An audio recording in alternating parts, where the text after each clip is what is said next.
পোড়া কপাল। আজকে মা অভিযোগ করে মাকে গোপন করে করে বউরে খাওয়াও, কামাই করো, রোজগার করো, বিচার আসে আমাদের কাছে।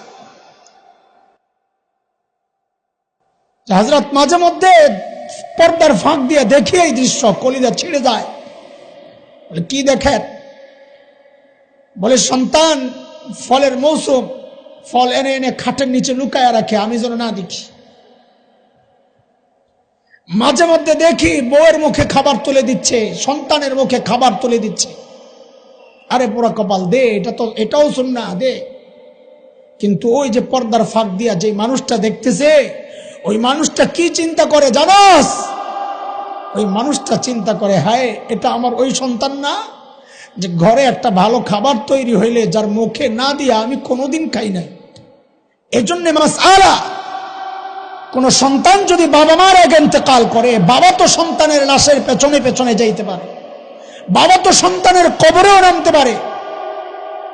বাবার কলিজায়ও মায়া আছে, বাবাও কাঁদবে, কিন্তু বাবার ওই শক্তি আছে কবরের উপরে ওঠার মতো। কিন্তু কোনো মায়ের জন্য জায়েজ নাই এটা।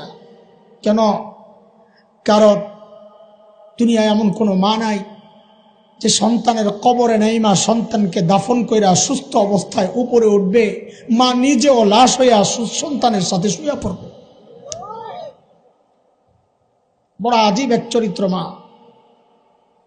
আমি এটা কত বলি, এটা কত যে বলি।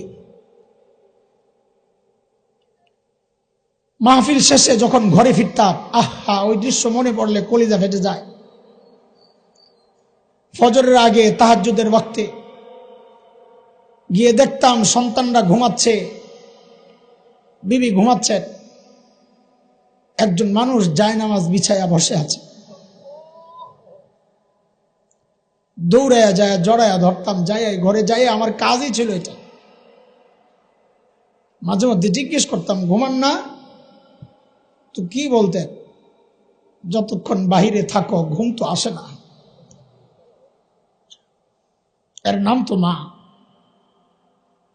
পোড়া কপাল, পোড়া কপাল। আজকে মা অভিযোগ করে মাকে গোপন করে করে বউরে খাওয়াও, কামাই করো, রোজগার করো, বিচার আসে আমাদের কাছে। হযরত মাঝে মধ্যে পর্দার ফাঁক দিয়ে দেখি এই দৃশ্য, কলিজা ছিঁড়ে যায়। বলে কি দেখেন? বলে সন্তান ফলের মৌসুম, ফল এনে এনে খাটের নিচে লুকায়া রাখে, আমি যেন না দেখি। মাঝে মধ্যে দেখি বউয়ের মুখে খাবার তুলে দিচ্ছে, সন্তানের মুখে খাবার তুলে দিচ্ছে।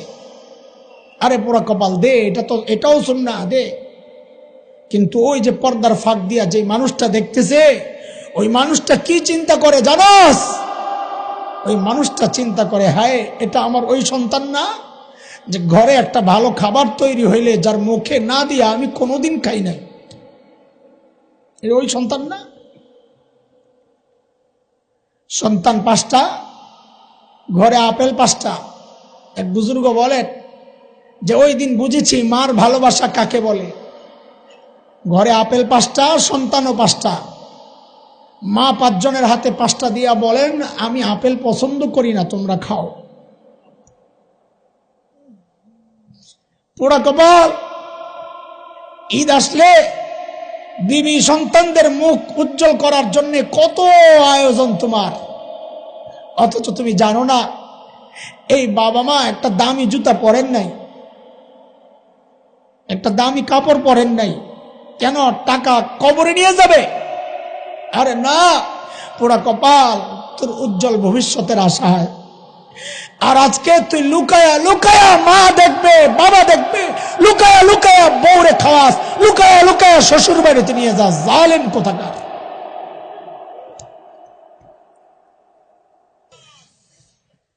এই দোস্ত,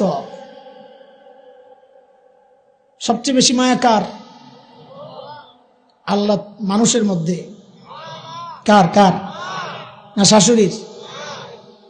ওই যে মাহমুদ ভাইয়ের মাদ্রাসার বয়ানে বলেছে এটা। এই পার্থক্য বুঝে না অনেকে। সবচেয়ে বেশি মায়া করেন হইল মা, আর সবচেয়ে বেশি মায়া দেখান হইল শাশুড়ি। বুঝে আসছে কথা? সবচেয়ে বেশি মায়া করেন কে? সবচেয়ে বেশি মায়া দেখান কে? এই পার্থক্য যে বলদে বুঝে না, মনে করে আমার চেয়ে আমার শাশুড়ি বেশি আদর করে। ঠিক রে? পোড়া কপাল। আয় মালিক, আমার শাশুড়ি আমারে কত আদর করে, সুবহানাল্লাহ, অনেক আদর করে। কিন্তু আজ পর্যন্ত কোনোদিন যাইয়া তো পাইলাম না যে জামাই আইবো রাত্রে একটু অপেক্ষা করি, যাইয়া তো দেখি সব নাক ডেকা ঘুমাইতেছে। আমার মারে তো যায় কোনোদিন ঘুমে পাই নাই, অপেক্ষায় বৈশা রয়েছে আমার ছেলে আসবে, আয় দরজা খুলবো, আমি ধরবো, জড়াইয়া দোয়া করব, আয় মা, আয় মা, রব্বির হামহুমা কামা রব্বায়ানি সগীরা।